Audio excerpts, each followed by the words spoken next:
Kita di dalam Injil Lukas pasal yang kelima. Injil Lukas pasal yang kelima. Tadi malam saya khotbah dengan judul Anak yang Hilang. Siang ini saya khotbah dengan judul Dari Penjala Ikan Menjadi Penjala Manusia. Injil Lukas pasal 5 ayat 1 sampai dengan ayat yang ke-11. Pada suatu kali Yesus berdiri di pantai Danau Genesaret. Sedang orang banyak mengerumuni dia hendak mendengarkan firman Allah. Ia melihat dua perahu di tepi pantai, nelayan-nelayannya telah turun dan sedang membasuh jalan. Ia naik ke dalam salah satu perahu itu, yaitu perahu Simon, dan menyuruh dia supaya menolakkan perahunya sedikit jauh dari pantai. Lalu ia duduk dan mengajar orang banyak dari atas perahu. Setelah selesai berbicara, ia berkata kepada Simon, "Bertolaklah ke tempat yang dalam dan tebarkanlah jalamu untuk menangkap ikan."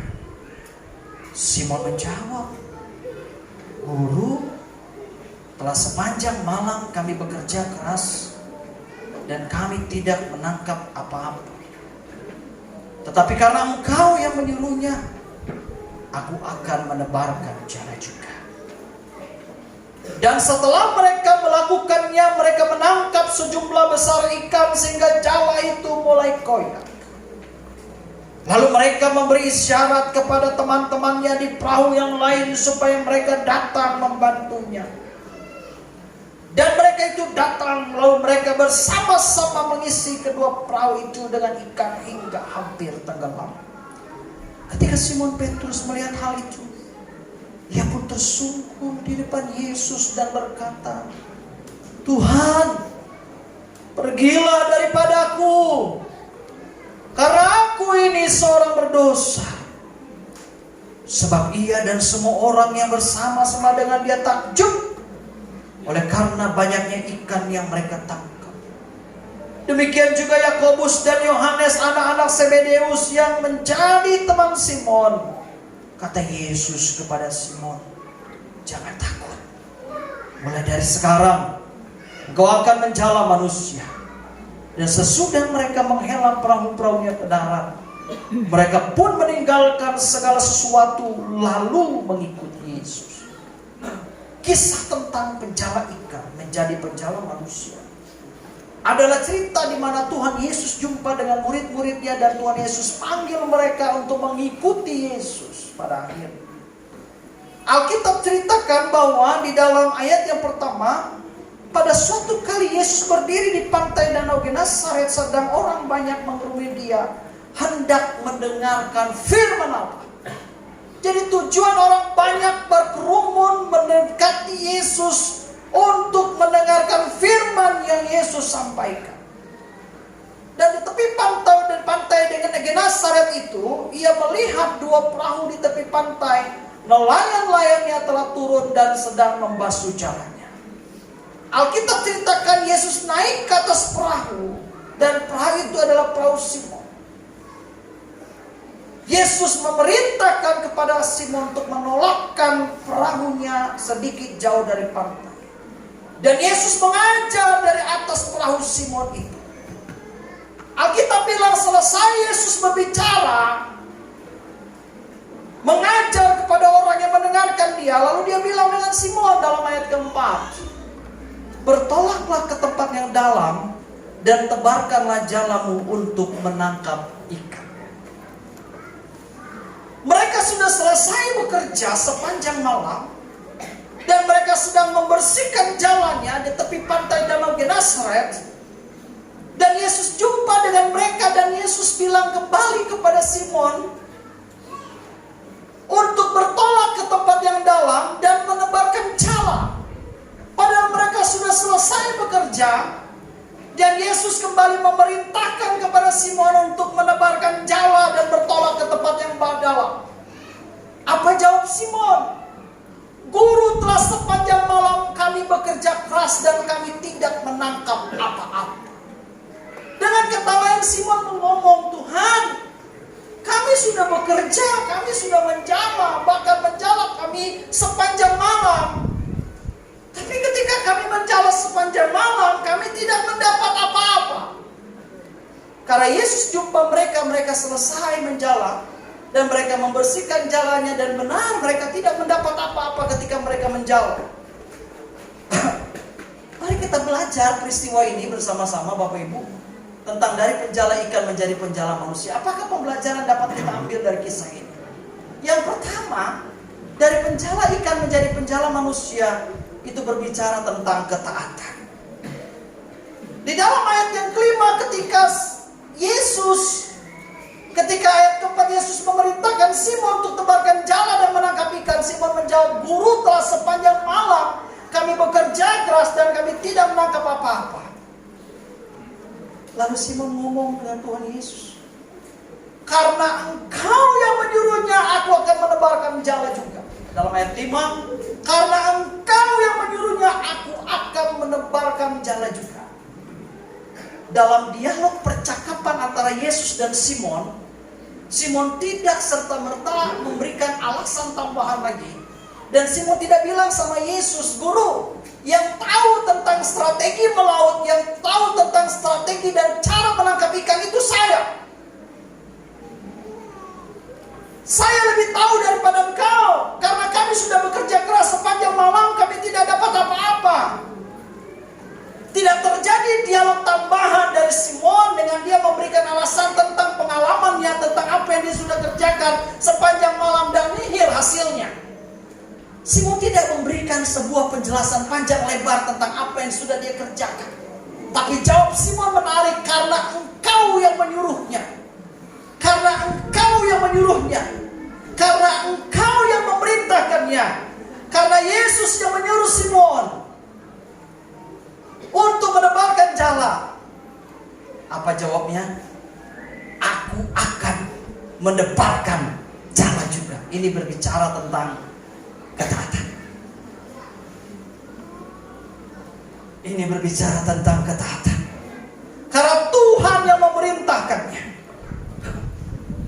menjadi pemimpin organisasi. Kalau melihat bawahannya taat, maka pemimpin itu akan memerintahkan orang yang taat itu terus. Dan orang yang taat itu akan dipromosikan oleh pemimpin itu. Tapi kadangkala jujur, sebagai seorang pemimpin, sebagai seorang gembala sidang, tidak semua jemaat taat. Makanya saya sering katakan kepada gembala, teman-teman gembala, ingat, jemaat yang kita gembalakan tidak selamanya domba itu nanduk. Dan kalau dibilang oleh sang gembala, "Pak, kerjakan ini," siapa gembala? "Pak, lakukan ini," siapa gembala? Tidak.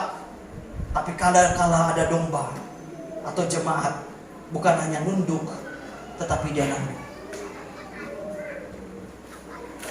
Karena domba tidak selamanya dia nunduk. Tapi kadang-kala domba itu karena dia nakal, dia nanduk. Nanduk sang gembala. Dia tidak taat kepada perintah sang pimpinan. Saya berharap jemaat Pelita Kanaan sebagai domba tidak banyak yang terlalu menjadi domba yang nanduk. Udah nak rakerda, angkat kau. Baik gembala tolong mau. Diumumkan kasih perpuluhan, persembahan syukur, dia selalu berotak merengam. Itu namanya domba yang dia suka nanduk. Dia sudah kritik, tapi dia tidak pernah bekerja. Kalau kritik oke, bekerja juga oke. Itu hormat. Penjala ikan dan menjadi penjala manusia itu berbicara ketaatan. Simon cuma menjawab kepada Yesus, "Karena Engkau yang menyuruhnya, aku akan menebarkan jala juga." Karena Simon tahu betul Yesus yang memerintahkan ini. "Karena Engkau yang menyuruhnya, aku akan menebarkan jala juga." Dan ketika Simon melakukan apa yang diperintahkan Yesus, Alkitab mencatat dalam ayat yang ke-6. Dan setelah mereka melakukannya, mereka menangkap sejumlah besar ikan sehingga jala mereka mulai koyak.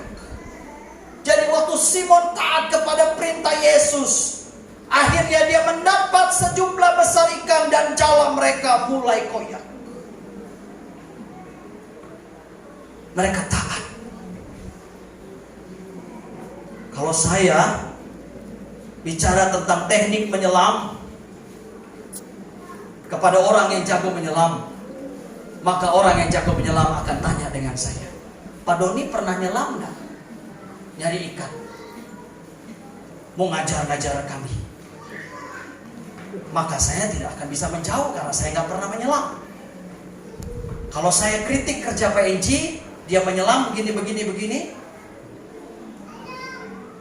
Lalu PNJ tanya, Pak Doni pernah menyelam? Lalu saya bilang, enggak.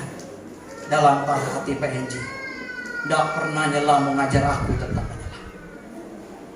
Ini juga yang Simon alami ketika dia diperintahkan Yesus. Tetapi Simon dengan catatan penting, dia tidak membantah apa yang Yesus perintahkan, karena dia hanya taat dengan yang Yesus perintahkan. Walaupun Yesus tidak punya pengalaman dalam hal sebagai nelayan, Yesus hanya memerintahkan sesuatu kepada Simon, tetapi Simon melakukannya, dan pada akhirnya dia mendapatkan berkat, yaitu sejumlah besar ikan, dan Alkitab bilang jala mereka mulai koyak, hampir koyak. Itu artinya di balik ketaatan yang Simon kerjakan ada berkat yang menanti Simon. Di balik berkat, di balik ketaatan yang Simon lakukan, ada berkat yang menanti Simon. Menarik belajar dari seorang tokoh yang bernama Nuh. Waktu Tuhan perintahkan dia untuk bikin bahtera, Nuh gak pernah jawab dengan Tuhan, untuk apa? Gede banget bahteranya. Untuk apa sih Tuhan? Tetapi Alkitab ceritakan dalam Kejadian pasal 6 ayat 13-22, Nuh melakukan seperti yang Tuhan perintahkan. Dan akhirnya Nuh dan keluarganya selamat. Jadi orang taat itu sulit. Tetapi di balik kesulitan untuk kita jadi orang taat, ada rahasia berkat di balik itu. Waktu saya diperintahkan oleh Pendeta Senan untuk menjadi ketua Biro Misi Wilayah 2 Kalimantan Barat dan dilantik dengan batik tangan pendek, saya tidak pakai jas lengkap seperti ini. Setelah dilantik saya bertanya kepada ketua wilayah, kenapa Bapak pilih saya dan formatur pilih saya? Dia hanya bilang, lakukan saja apa yang Tuhan perintahkan untuk kamu lakukan. Saya belajar untuk itu. Dan saya nggak tanya sama Tuhan, Tuhan, uangnya dari mana 10.500.000? Harus saya siapkan, kami siapkan 1 bulan 10.500.000. Saya merenung dan saya berdoa, lalu Tuhan berbisik kepada saya waktu renungan saya, dulu 16.200.000 kamu jadi ketua komisi misi itu bisa disiapkan. Masa sih sekarang tidak? Waktu saya lapor dengan istri, dan saya bilang, ada Yayasan Lentera Berkat Indonesia mau bawa saya ke Melawi Hulu, mereka mau tinjau tempat pelayanan Melawi Hulu. Lalu istri bilang begini, sibuk banget sih, pergi terus, berangkat terus. Tapi dia gak bilang dengan manja, tinggalin saya. Dia gak bilang dengan manja karena dia sudah dilatih belasan tahun menjadi istri seorang hamba Tuhan yang pergi juga untuk melayani, membawakan jemaat. Saya bilang, selagi sehat Tuhan percayakan saya melayani, lakukan saja. Itu rahasia ketaatan. Yang kedua, penjala ikan dan penjala manusia bukan melihat kekurangan kita. Ayat ke-8 dari pernyataan Simon, dia bilang, ketika Simon Petrus melihat hal itu, ia pun tersungkur di depan Yesus dan berkata, Tuhan, pergilah daripadaku, aku orang berdosa. Waktu dia lihat mujizat itu, dia tersungkur di depan Yesus dan dia bilang, Tuhan, pergi, aku orang berdosa. Alkitab tidak bilang, Mon, aku tahu dosa kau, aku tahu kesalahanmu, aku tahu bagaimana hidupmu. Dan Alkitab tidak bilang, pergi sana Mon. Tidak. Waktu Simon tersungkur di depan Yesus dan mengakui dosanya, Yesus tidak menjustis Simon. Dan Yesus tidak membuka aib Simon. Yesus tidak membuka keburukan Simon. Dan Yesus tidak memerintahkan Simon untuk pergi tinggalkan dia. Tapi apa perkataan Yesus? Aku akan menjadikan engkau penjala manusia. Artinya Yesus bilang, aku gak peduli dengan dosamu dan masa lalumu dan kehidupanmu. Yesus tidak coba membuka aib daripada Simon, karena Yesus tahu siapa Simon. Yang Yesus perlukan adalah, mau gak kamu mengubah hidupmu menjadi seorang penjala manusia hari ini? Karena aku memerlukan engkau. Kita tidak bicara tentang kekurangan dan masa lalu, Bapak Ibu. Ibu-ibu yang melayani Tuhan di bidang perkawinan, bapak-bapak di bidang perkarya, bapak-bapak majelis gereja. Kalau kamu melayani pekerjaan Tuhan, lihat masa lalumu dan lihat keadaan masa lalumu dan kekuranganmu. Ketika Pak Gembala menyuruh kami jadi BPJ, hidup kami letih, Pak. Suami kami tidak ada mendukung. Ada di satu tempat mau jadi BPJ, lalu tiba-tiba hari ini pelantikan, kemarin dia mundur. Dan saya waktu ingatkan tentang ayat ini, pulang dari pelantikan BPJ, dia bilang, aduh nih, Bapak gak tahu pergumulan saya sebagai seorang ibu. Kenapa? Waktu suamiku mau jadi BPJ, rasanya orang ngomong kekurangan kami serumah. Itu aku mundur. Rasanya perpaduan tuh nyayat-nyayat hatiku, tau gak? Nyayat-nyayat hatiku. Udah selesai pelantikan, baru dia datang dengan saya. Perpaduan tuh nyayat hatiku. Tak sengaja dia mulai netes air mata. Baru dia bilang, tapi aku janji, kalau aku nanti dipilih BPJ lagi, aku naam. Hari ini nolak nak. Nanti lain waktu mau jadi BPJ. Karena apa? Dia lihat kekurangannya terus. Dia lihat keterbatasannya terus. Dia lihat kelemahannya terus. Waktu Tuhan pakai seorang hamba Tuhan di Fujikik, dia lihat kekurangannya tanpa tangan, tanpa kaki, tapi Tuhan pakai dia menjadi alat dalam tangan Tuhan. Waktu Tuhan memakai seorang anak muda yang bernama Fandiko, dan dia adalah seorang pemain keyboard yang luar biasa. Dia penyanyi rohani yang luar biasa, tapi matanya buta ketika umur 3 tahun. Dia operasi hidrosefalus. Dan dokter katakan kepada ibu Fandiko, akan terjadi 2 hal terhadap anak ibu. Mata anak ibu buta, atau lumpuh, cacat. Dan ternyata mata anak ini buta. Tapi dia punya lagu yang luar biasa. Saat keadaanku tak sejalan denganku, tetap hatiku bersyukur, Kau Tuhan yang terbaik. Saat sekelilingku tak mengerti hidupku, tetap hatiku bersyukur, Kau Tuhan yang terbaik. Dia buta, dia punya kekurangan, tapi dia punya pujian. Tetap hatiku bersyukur, Kau Tuhan yang terbaik. Ibu-ibu yang dengar khotbah saya hari ini, kau pulang ke rumahmu waktu kau menghujat dan menghina suamimu, kau lomau, kau lotus, kau loyo, kau miskin, kau mensekin, dan lain sebagainya. Pulang dari rumah dan bilang sama suami, tetap hatiku bersyukur, Pak Adong yang terbaik. Lalu Pak Adong yang hari ini tidak sembahyang, dia bilang kepada istrinya, kau kerasukan kah? Apa ya deh? Tetap hatiku bersyukur, Pak Adong yang terbaik. Tapi gak usah lupa ya, lalu kasih tanda love.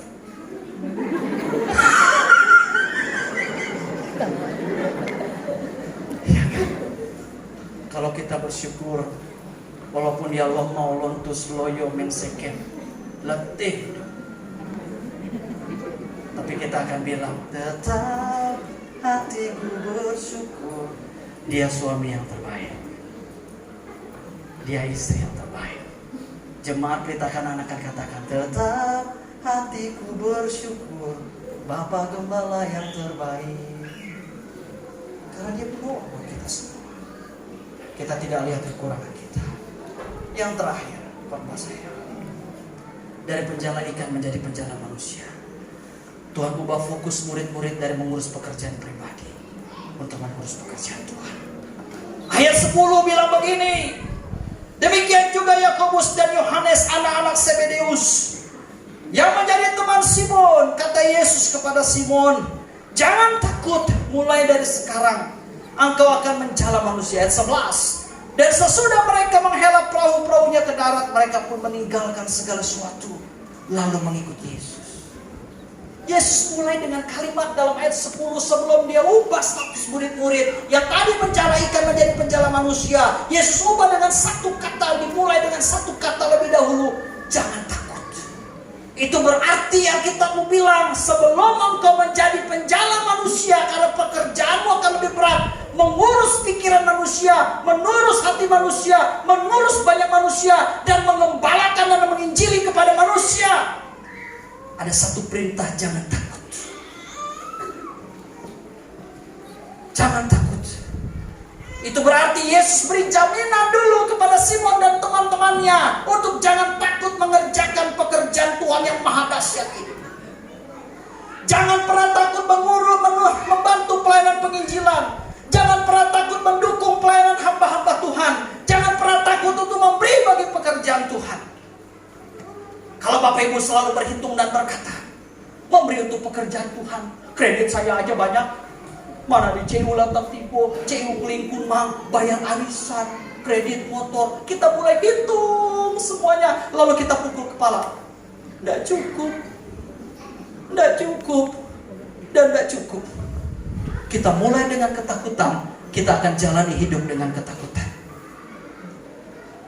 Kita mulai dengan ketakutan dan perasaan takut, kita akan jalani dengan ketakutan. Tapi kalau kita mulai dengan satu keyakinan yang Tuhan yang berbicara jangan takut, engkau akan menjadi penjala manusia. Waktu Pak Supri pergi ke Sokan dengan jalan kaki 3 jam pelayanan penginjilan, dia takut lihat medan, lihat bukit yang sangat tinggi.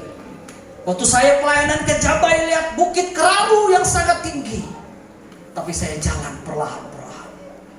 Waktu saya sampai di atas bukit Keraru, saya berfoto, dan pemandangan yang indah, luar biasa. Dari bawah saya takut. Waktu saya jalani dan sampai ke puncak, saya tidak takut, karena Tuhan yang menyertai perjalanan saya. Apa ketakutanmu? Waktu Tuhan ubah statusmu dari mengurus pekerjaan pribadi terlalu banyak, sekarang kamu harus juga mendukung pekerjaan Tuhan. Jangan jadi orang Kristen yang bangga dengan pekerjaan pribadi terlalu banyak. Dan apa yang kau miliki terlalu banyak, kau bangga, kau umumkan, kau ceritakan kepada banyak orang, tapi kau tidak pernah mendukung pekerjaan Tuhan sesen pun. Saya pikir tidak perlu kau bangga. Ingat, waktu kita sedang fokus dengan pekerjaan Tuhan, dan kita mulai mencintai pekerjaan Tuhan, tidak semua orang suka dengan kita. Waktu kita mau setia beri perpuluhan, setia mau nyumbang ini, orang akan berkata, sumbang, sumbang, sumbang. Mau cari nama dia. Apalagi ini mau musim kepala desa, tiba-tiba kita nyumbang ini ke gereja. Lalu orang bilang, ada maunya tuh mau jadi kepala desa tuh.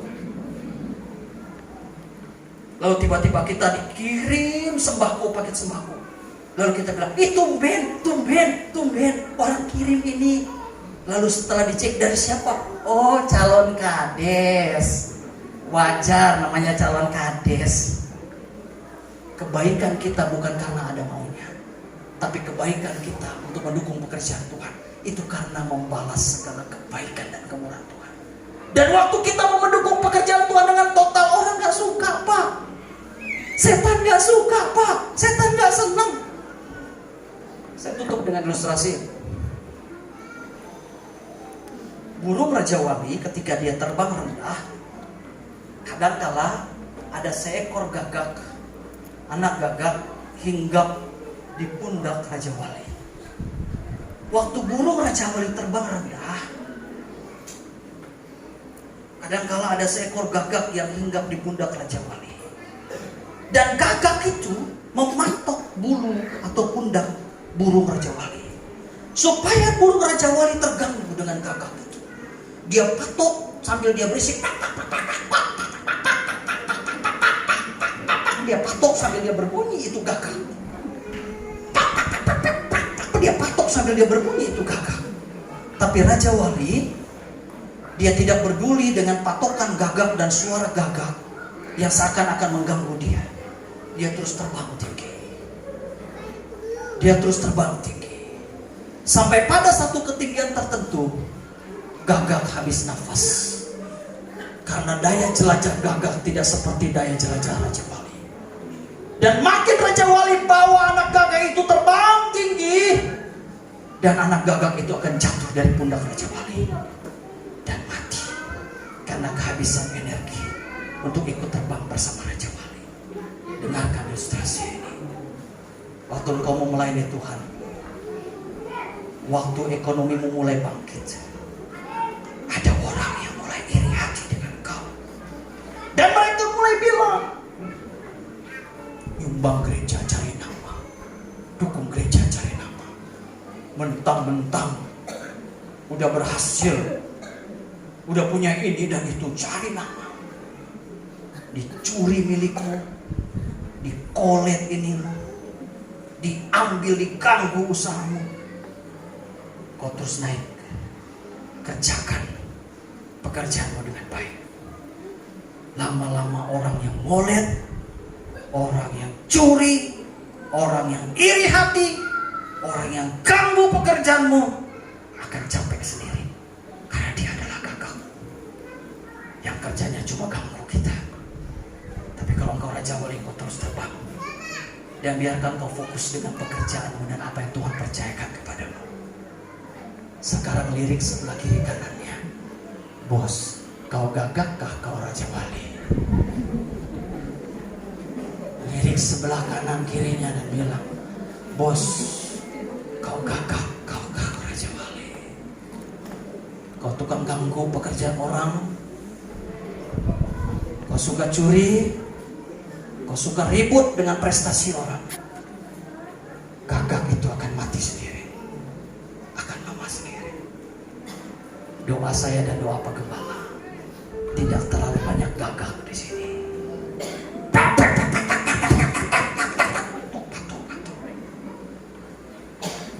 Dan kerjanya ganggu usaha orang dan pekerjaan orang. Tapi di sini akan banyak Raja Wali yang terbang, berpikir positif, mengembangkan dirinya, dan membentangkan sayapnya hari demi hari. Karena dia tahu, aku akan terbang tinggi bagi Raja Wali, hanya untuk kemuliaan Tuhan. Amin. Amin. Beri senyum kepada sebelah kiri kanan.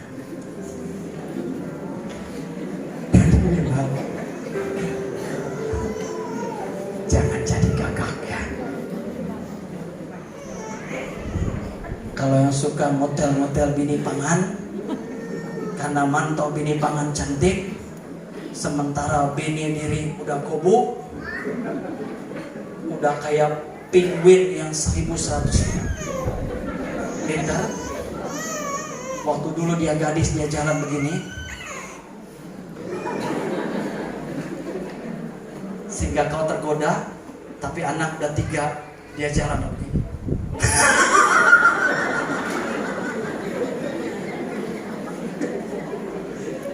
Kalau dulu dia pakai sepatu hak tinggi, melatuk jalan. Sekarang dia nggak mampu pakai hak tinggi karena hak tinggi takut patah, nggak mampu nyanggah berat badannya. Dia pakai sendal jepit, dia jalan ini.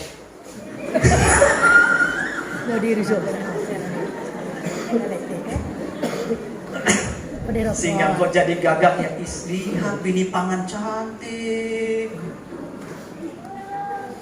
Tapi biarlah kita jadi Raja Wali yang terus tingkatkan prestasi kita dan kemampuan kita hanya untuk kemuliaan Tuhan. Amin, amin. Amin. Amin. Mari kita tunduk kepala kita.